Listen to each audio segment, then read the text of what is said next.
வாழ்க வையகம், வாழ்க வையகம், வாழ்க வளமுடன்.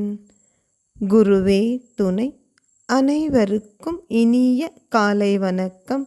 ஆசான் அருட்தந்தை வேதாத்ரி மகரிஷி அவர்களது ஞான களஞ்சிய கவிதைகள் பார்த்து கொண்டிருக்கிறோம். இன்று கவியன் 60. கூட்டுறவில் ஊழல்கள் என்னும் தலைப்பில் அமைந்த கவிதை. கூட்டுறவில் தொழில் வணிகம் நடப்பதென்றால் கொள்ளையோடு ஊழல் மிகும்.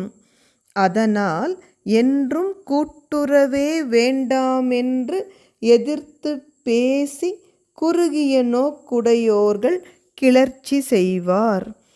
கூட்டுறவு முறை தனியார் முறை இரண்டின் குறைகள் தமை தொகுத்து ஒத்து ஆராய்ந்து பார்த்தால் கூட்டுறவில் குற்றங்கள் குறைவாய் காண்போம்.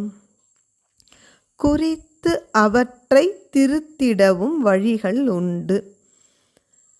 பொதுவாக நம்ம எல்லார் மனசிலும் கூட கூட்டுறவுன்னா அதில் நிறைய கொள்ளை அடிக்கிறாங்களே, ஊழல் ஜாஸ்தி இருக்கேங்கிற பயம் இருக்கும். ஆக சமூகத்தில் எல்லாரும் என்ன சொல்லுவாங்க, ஒரு தொழிலோ அல்லது ஒரு வியாபாரமோ கூட்டுறவு முறையில் நடத்துவதில் நிறைய ஊழல் மலிந்திருக்கிறது. இது நாள் வரை நம்ம கண்ட அனுபவத்தில் கொள்ளை அடிக்கிறது ஜாஸ்தியாக இருக்குது. அதனால் நமக்கு கூட்டுறவே வேண்டாம் என்று எதிர்த்து பேசுகின்றவர்கள் குறுகிய நோக்குடையவர்கள். அப்போ அவர்களது எதிர்ப்பை கிளர்ச்சியை நாம் பொருட்படுத்த வேண்டியது இல்லை.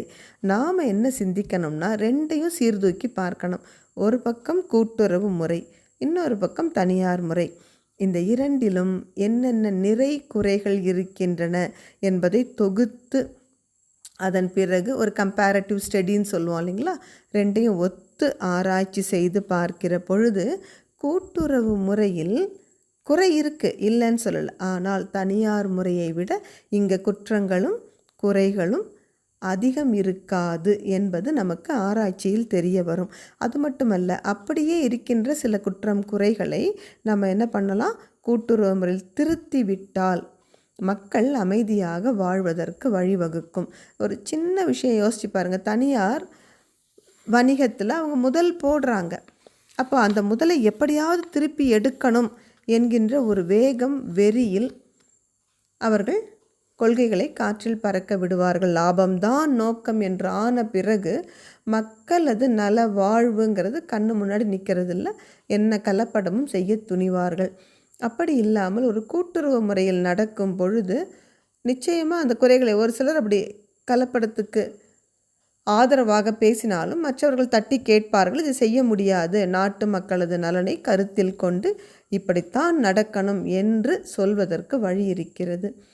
ஆக இந்த இரண்டையும் ஆராய்ச்சி செய்து பார்க்கும் பொழுது கூட்டுறவு முறையில் இப்பொழுது சில குறைகள் தென்பட்டாலும் அதை களைவது சுலபம். கலைந்து மக்களுக்கு அதிக நலம் பயக்கும் ஒன்றாக மாற்றி அமைக்க முடியும். அனைவருக்கும் நன்றி. வாழ்க வளமுடன்.